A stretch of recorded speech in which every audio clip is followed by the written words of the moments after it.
We're going to start with a rapid fire round. You can answer with one word or one sentence. You can pass any question that you don't want to answer. First question is, at what age do you want to retire? I am already retired. How long does it take you to get ready in the mornings? Depends on the morning. Typically, I roll out pretty ready to rock. A most embarrassing moment of your life?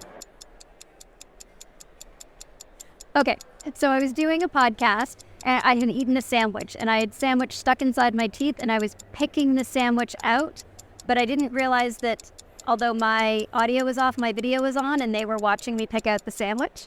And then when they, noticed, I was like, oh my God. And then I had this moment of, oh, why would I be embarrassed about that? We're all just human. So actually the most embarrassing moment of my life turned out to be an incredibly insightful moment of does it really matter? We all get sandwich caught in our teeth. Meditation got me there. Favorite color? Hot pink. What time of day are you most inspired? Evening, I'm a night owl. How many hours of sleep can you survive on? Survive or thrive.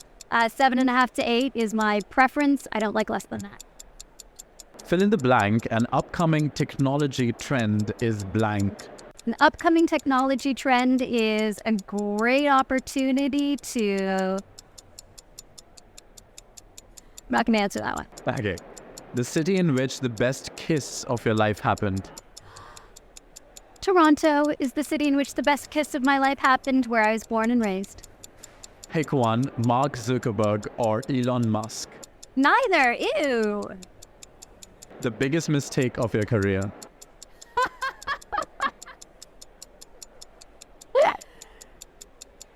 Pass. How do you relax? That's really obvious. Meditation, meditation, meditation. How many cups of coffee do you drink per day? 0. A habit of yours that you hate. Oh, okay. So a habit of mine that I used to have that I absolutely hate is being overly defensive. Somebody will bring up something and my ego will go, oh no, I need to hide the fact that I don't know that, or oh no, I need to prove that I'm right. My husband was the one who pointed out that habit and gave me the impetus to apply the meditation practice that I, so practiced to be able to get out of myself and say, oh yeah, why am I defending about that? That's really stupid. So kick that habit out to the curb. The most valuable skill you've learned in life. The most valuable skill I've learned in life is how to be kind and loving. Your favorite Netflix show. Pass. The last movie that you saw that had an impression on you. Pass. The last song you've been listening to. Pass. Okay, so now we go on to the longer questions, which you can answer with as much ease and time as you like. How did your background in neuroscience, psychotherapy, design, and fashion influence your journey in co-founding Muse and developing wearable technology for meditation and mindfulness? So I began the journey of founding Muse in the early 2000s. In 2002, I worked in the research lab with Dr. Steve Mann. He's the inventor of the wearable computer, the guy that literally made Google Glass before Google did. And he had an early brain-computer interface device. And at the time, we were using it to create concerts where people could make music with their brain.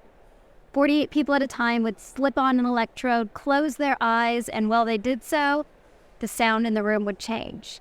And I stood back and said, oh my God, we are literally interacting with the world with our minds, and the world needs to know about this. So I got together with my co-founders, Chris Amity and Trevor Coleman, and the three of us sat around in a basement like every good startup should, and was like, what are we gonna do? How are we gonna make this technology sing? And we spent our time doing things like trying to control technology with our minds and make light bulbs glow brighter and sounds change. And we realized that as we were teaching people to focus, to make that light bulb glow really bright, or to relax and then, make music that they're listening to calm down, what we were really teaching them to do was not control the technology that was outside of them, but to control the technology that was inside of them, to actually be able to manage and control their own minds to make that light glow bright or change the music. And that what we're actually doing is far more valuable than allowing people to interact with tech out there. We're allowing people to understand and interact with their own technology. their own mind state and be able to use it and shift it in ways that were really supportive of themselves. So we set on the path, not of making brain sensing technology to control the world, but instead making brain sensing technology to help you reflect on the self. And the first thing that we recognized we could really do was help people meditate. And that as we were telling people to focus, to make the light go bright, or relax, we were actually teaching them to focus and relax. And this was, in sense, a core of a meditation practice. And when we sat back and said, what do we really care about in this world? Like, what do we really want people to do to make their life better? An obvious answer was meditation. And if we could only get more people to meditate, the world would be a better place. And so that started the creation of Muse, the brain sensing headband that helps you meditate, and now sleep, which was the beginning of the kickoff of our journey in helping people understand what goes on in their mind using technology. So how does this work, the object in your hand? Yes. So this is the Muse. It is a clinical grade EEG, meaning it has sensors on your forehead and behind your ears. It slips on like a pair of glasses. And then it tracks your brain during a meditation practice and sends that data to your smartphone or tablet. While you're meditating, you're getting real-time feedback from your brain to let you know if you're doing it right. So we all know that meditation is amazing for you, but it can be pretty hard to do. You know, when you sit down to meditate, you sit there, you close your eyes, your brain's bouncing all over the place, and you're like, this sucks, I'm a terrible meditator. Well, with Muse, we aim to change all that. Muse actually gives you real-time feedback to know when you're focused, when you're meditating, and when your mind is wandering. The metaphor we use is your mind is like the weather. So when your mind is wandering, you hear the sound of the rain pick up. And when you close your eyes and relax and focus on your breath, the rain quiets. When you really stay focused on your breath in that meditation zone, you get the chirping of birds letting you know that you're doing it right. So you're getting real-time feedback during your meditation, and then after the fact you get data, charts, graphs, scores, things that show you what your brain was doing through the course of your meditation and help you improve. So what you measure, you can now improve. We have meditations for the brain, the heart, the breath, the body. We have an extraordinary set of sleep tools, all of which help you get better insight into yourself and improve the practices that make your life better.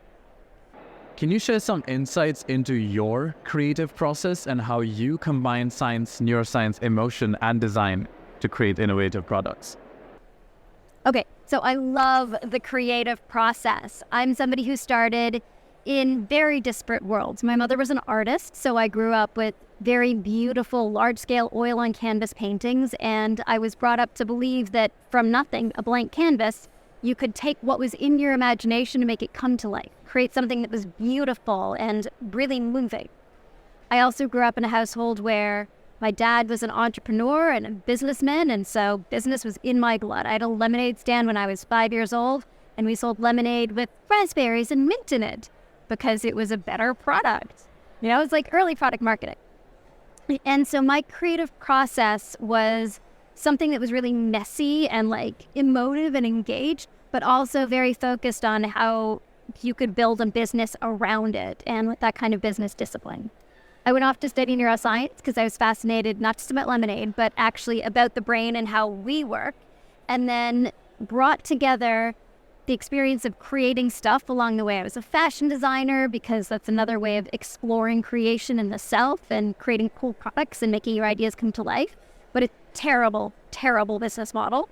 And brought all of that entrepreneurial spirit into the work that I did with Dr. Steve Mann in the lab, the inventor of the wearable computer, taking clinical grade EEG signal and bringing it into a product. And so it's been this incredible process of weaving both the emotive parts of life that are meaningful, the technological prowess that you get from a neuroscience degree, and the business sense, all combined with this sort of drive that will never stop. You know, you can have each of these pieces, but as you know, many of you listening are artists and entrepreneurs, and like the thing that drives you is the desire to create and that feeling in there that just won't let you stop. It just wants you to create the thing and bring it out into the world and make it happen. Along the way, I picked up a meditation practice, which taught me how to stop in a different sense.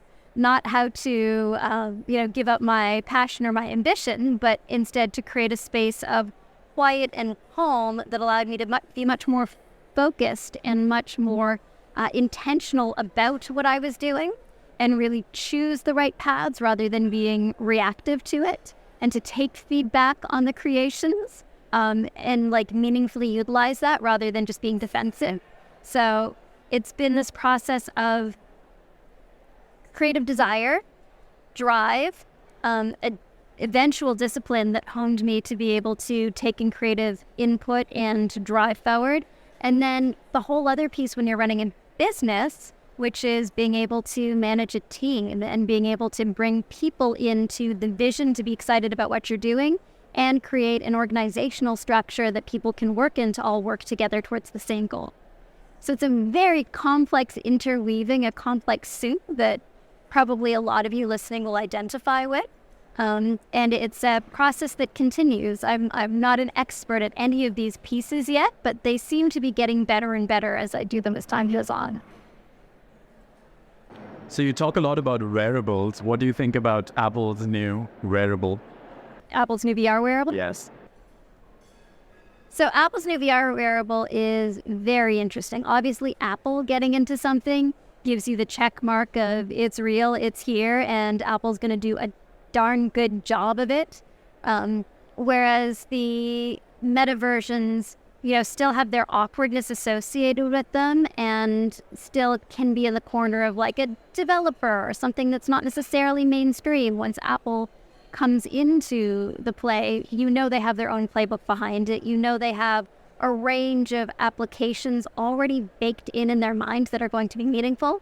And hopefully it won't go the way of the Google Glass. Google Glass was an awesome experiment where Google threw out this very, very cool device with no good particular use cases. And so you had a bunch of people walking around with the coolest, latest technology and nothing truly great to do with it, which was fine because that was 10 years ago and technology hadn't quite caught up to the device and its real capabilities.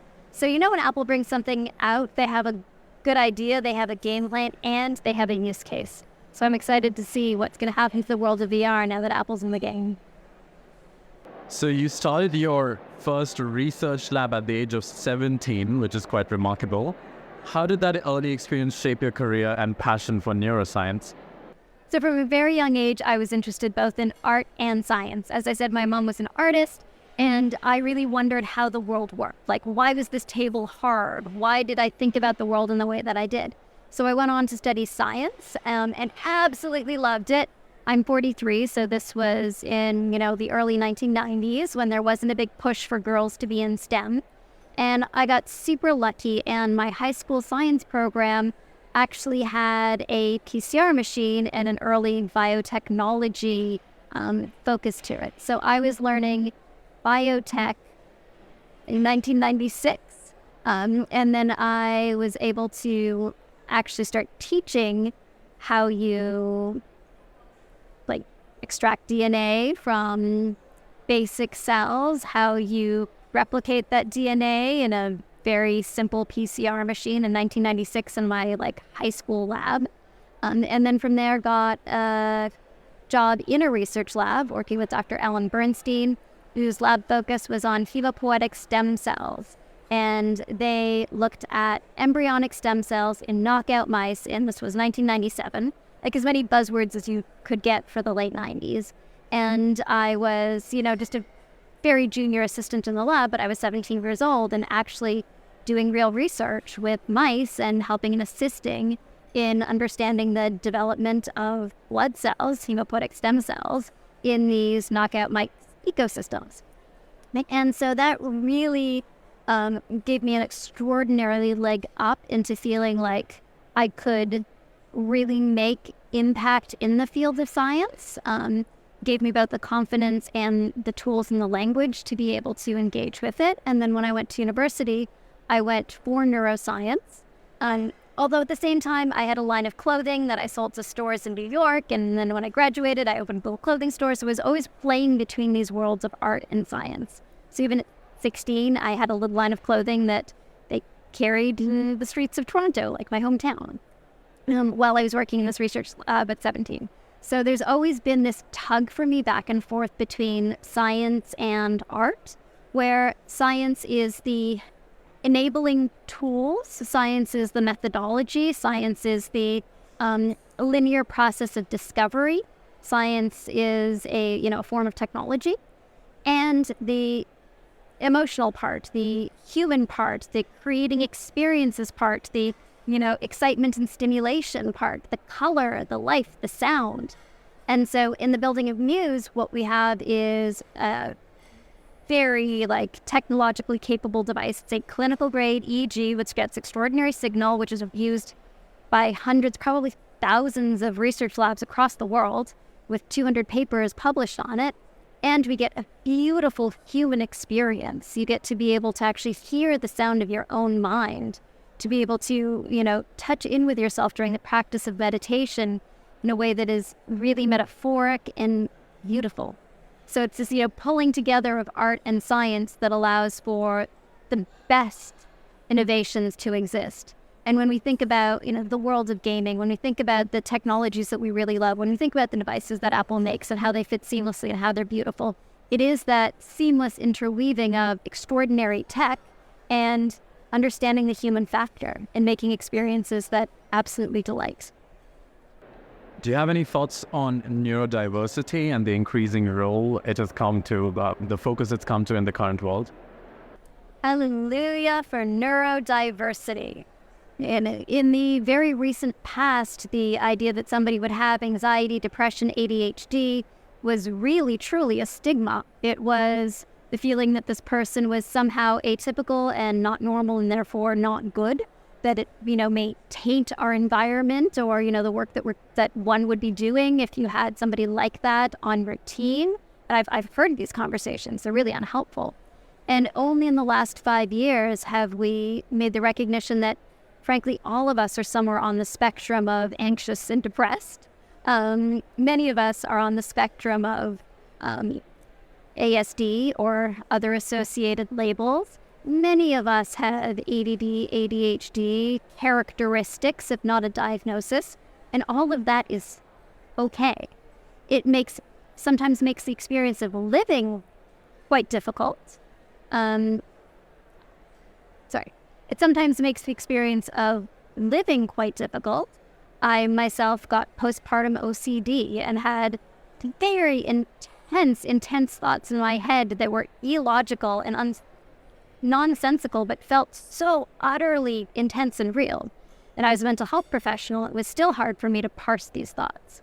So, living with neurodiversity, living with a divergent mental experience can be extremely valuable in that it gives you insight, new skills, new capabilities, just a different way of being. It can also be extremely challenging. And so when we approach the question of what is it to be neurodiverse, is this a good thing, is this a bad thing, I think we first have to say, what is it to be a human?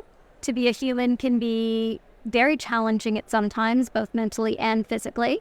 For some people, it can be even more challenging and hard to understand why your mind or your brain seems to work differently than other people, why you feel like you're blue all the time and it sucks, and for other people, they seem to be going about the world as it's fine. It can be very hard to reconcile these things, or you can have, voices and thoughts in your head that are just so sticky and compelling and suck. And why does everybody else seem to be just acting fine and not experiencing this? And when you're able to name it, label it, yes, labels can be bad things, but labels can also be very good things insofar as they can help you understand and put context to your own experience, and then allow you to access a myriad of tools and techniques that others who have experienced this can use, whether it is pharmaceuticals, meditation, talk therapy, CNET, DBT, groups. There's so many tools that you can use to help you make sense of your own internal experience and begin to shift those internal experiences to ones that are more supportive of your own life. So, neurodiversity is amazing. Neurodiversity has made some of the greatest art on this planet, whether that is, film, writing, songs, visual arts. Neurodiversity in ways that don't serve you can be terrifying and frustrating and crippling. Again, from some of that comes the ability to communicate about these and to create pathos to our human condition, but also it could just make your life really suck and feel really hard and doing bad. So, part of my mission in life is to help people understand that the stuff that your brain gives you, the thoughts that your brain is giving you that maybe is not so aligned with the world around you, are things that you are able to understand and shift and change. That you can actually have agency over your own mind insofar as you can have an understanding of it. Insofar as you can, stand outside your own self and be the observer of your experience and then take stock of that and say, is this serving me? Do I want to go down this path? Or is it not serving me? And maybe is it serving me sometimes and I want to make the choice to be here when I want to be here and also have the tools to take myself out of here when it really doesn't serve me to be there. So, psychotherapy is a great tool, trained as a psychotherapist. Meditation is an essential tool to help create that sense of observer and be able to get yourself out of your own mind, to be able to recognize what's going on, because otherwise you may just be subsumed by it, and to become a practice that allows you to identify when your thinking maybe is divergent in ways that aren't serving at that moment, or to notice that your thoughts are being divergent and to use it if it's, a creation for great art in that moment or something that's helpful, or stop doing it if it's something that's hurting the people around you. These are the sort of self-observations that something like meditation can help you make. And then tools and techniques like CBT, DBT, and a range of other psychotherapeutic methodologies, as well as pharmacology, which can help you gain real perspective. If you lived your life with anxiety and you then get on Paxil or Prozac or Zoloft for a period of time and realize, oh my God, I don't need to feel that way, that can be an incredible tool to help you understand the range of you. That the range of you can go from super anxious to actually okay, feeling like normal and grounded and able to engage, and then becomes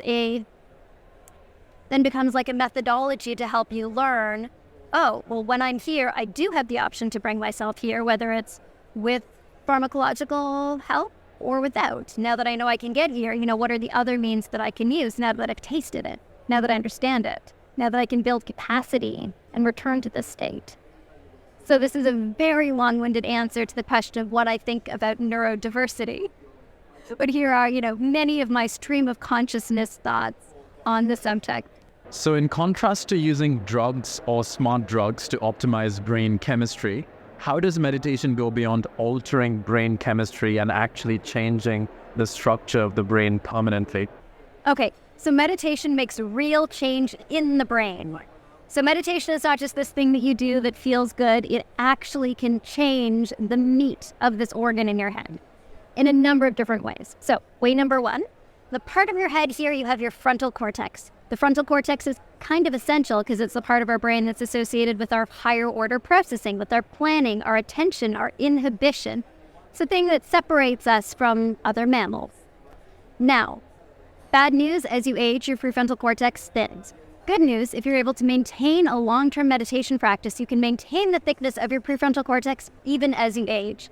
This work comes from the lab of Dr. Sarah Lazar. She had a number of individuals who were long-term meditators, defined as meditating for 5 years or more. One of them was 50 years old and had the prefrontal cortex thickness of a 25-year-old.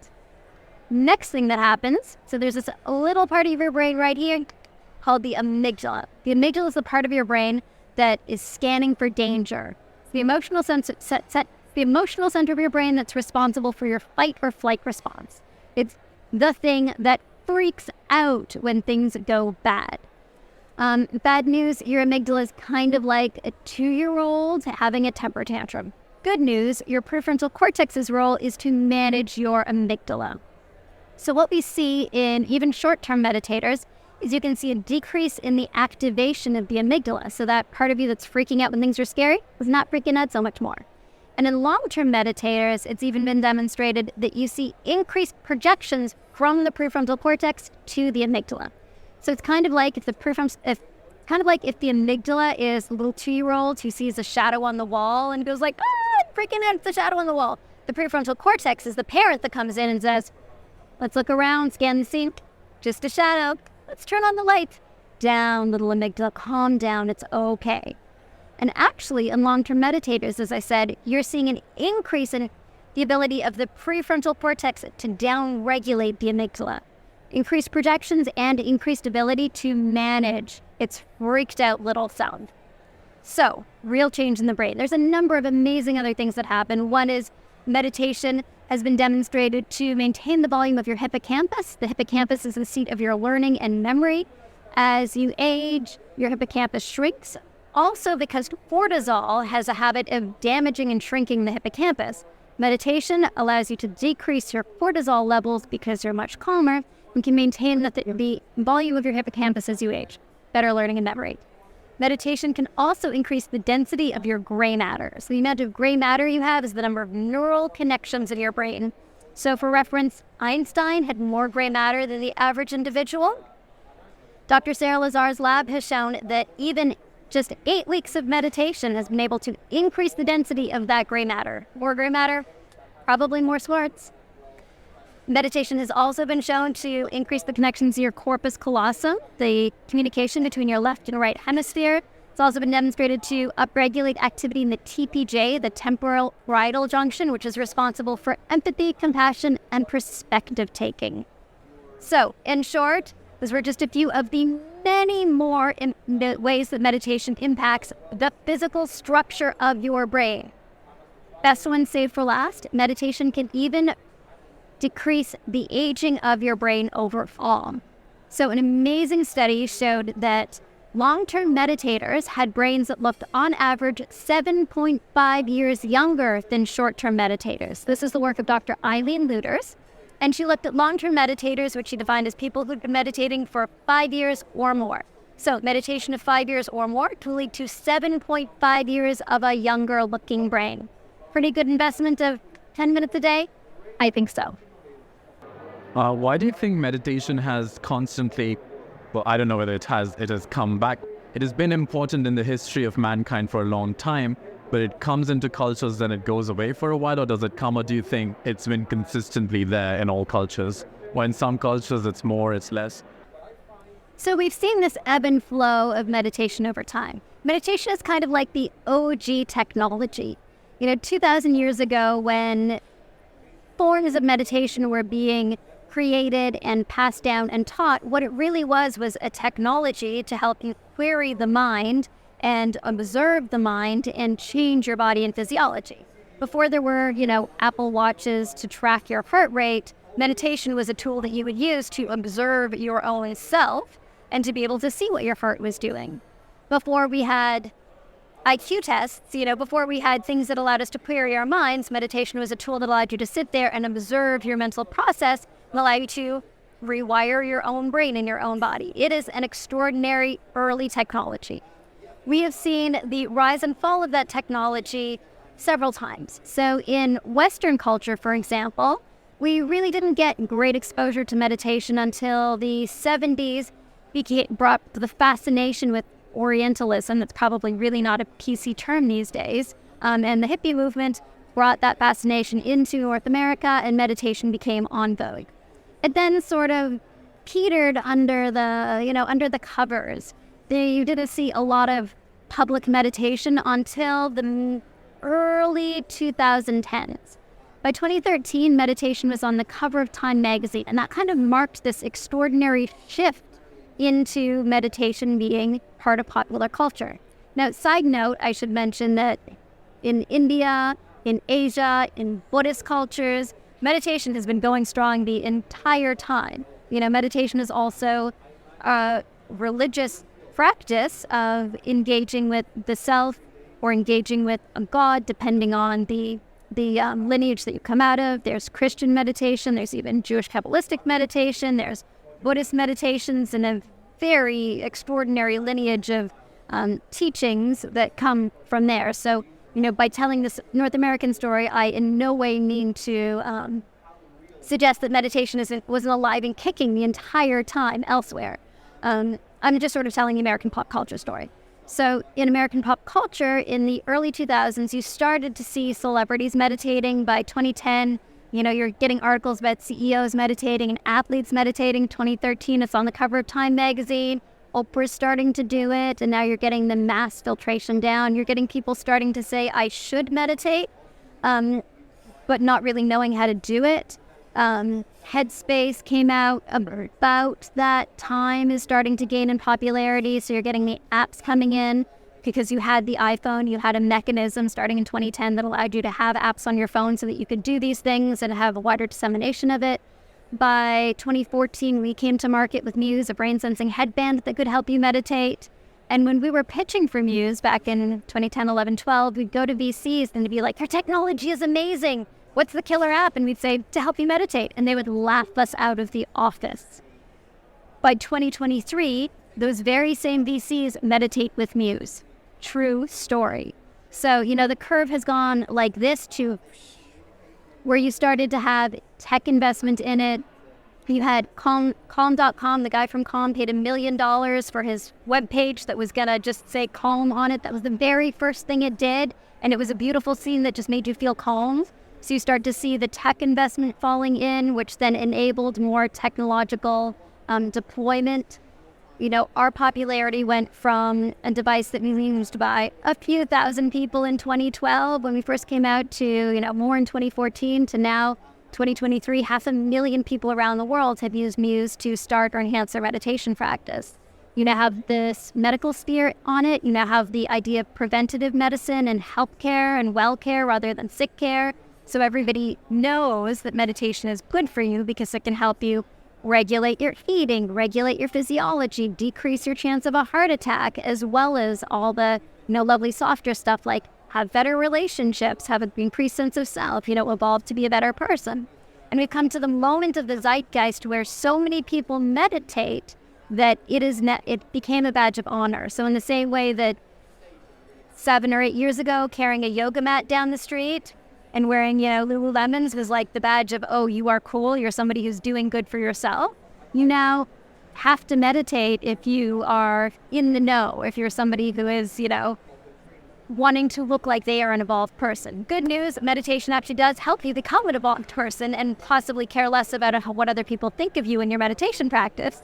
But it's really, it's reached an inflection point where people in middle America are learning meditation in school, where it is a thing that your doctor is telling you to do. It is a thing that, people buy muses for their sister-in-laws because they think that she should meditate and wants to get into it. So meditation, we now understand its benefits. There's over 10,000 publications that demonstrate the value of meditation to improve your attention, decrease your stress, decrease your heart rate, change your risk of hypertension, improve your GRE scores, help you do better at work, and. So meditation is here, I think this time, to stay. It's in the trend curve, but it's moved beyond the trend curve because it actually has a real impactful value in people's lives. And once you start a practice and get it to stick, most people say, I want to meditate every day because it makes my life feel better. You don't really hear that about, the latest trend or the latest, nail polish or whatever it is. So I'm really proud to be on the curve of making real lasting change in people's lives. Right, so the last question, what would you be doing in your life if not this right now? So my life's mission is to help people understand that the crap that goes on in your head doesn't need to hold you back. Those thoughts and feelings that you have of, I'm not good enough, oh no, I'm not a real capable human being. My life's mission is to help you understand that those thoughts and feelings are just things that your brain is serving you and not things that you need to believe or buy into.